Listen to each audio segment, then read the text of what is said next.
Chapter 43. After this the man brought me back around to the east gateway.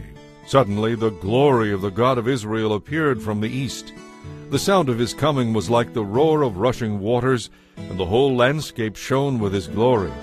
This vision was just like the others I had seen, first by the Kibar River, and then when he came to destroy Jerusalem.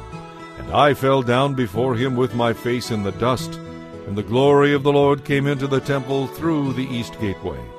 Then the Spirit took me up and brought me into the inner courtyard, and the glory of the Lord filled the temple.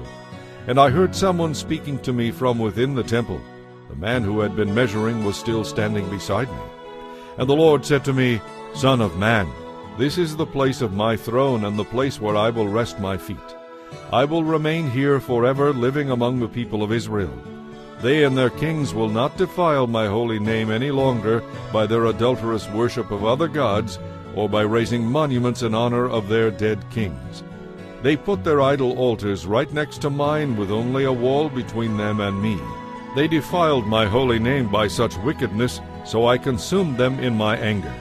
Now let them put away their idols and the sacred pillars erected to honor their kings, and I will live among them forever. Son of man, describe to the people of Israel the temple I have shown you. Tell them its appearance and its plan, so they will be ashamed of all their sins. And if they are ashamed of what they have done, describe to them all the specifications of its construction, including its entrances and doors, and everything else about it. Write down all these specifications and directions as they watch, so they will be sure to remember them. This is the basic law of the temple, absolute holiness. The entire top of the hill where the temple is built is holy.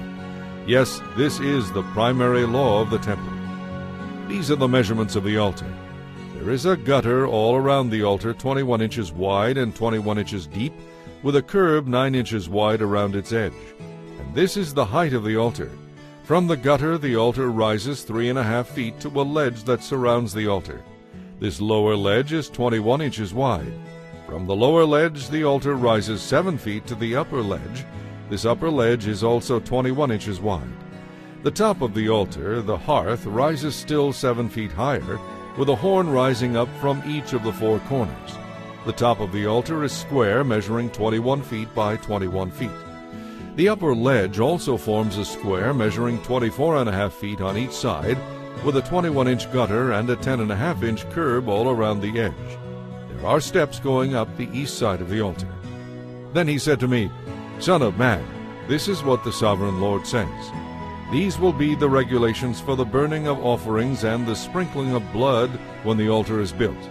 At that time the Levitical priests of the family of Zadok who minister before me are to be given a young bull for a sin offering, says the sovereign Lord. You will take some of its blood and smear it on the 4 horns of the altar, the 4 corners of the upper ledge, and the curb that runs around that ledge. This will cleanse and make atonement for the altar. Then take the young bull for the sin offering and burn it at the appointed place outside the temple area. On the 2nd day, sacrifice as a sin offering a young male goat that has no physical defects. Then cleanse and make atonement for the altar again, just as you did with a young bull. When you have finished the cleansing ceremony, offer another young bull that has no defects and a perfect ram from the flock. You are to present them to the Lord, and the priests are to sprinkle salt on them and offer them as a burnt offering to the Lord.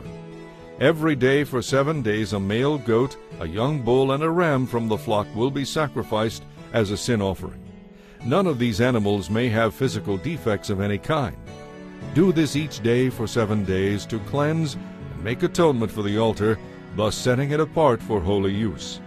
On the 8th day, and on each day afterward, the priests will sacrifice on the altar the burnt offerings and peace offerings of the people. Then I will accept you, says the sovereign Lord.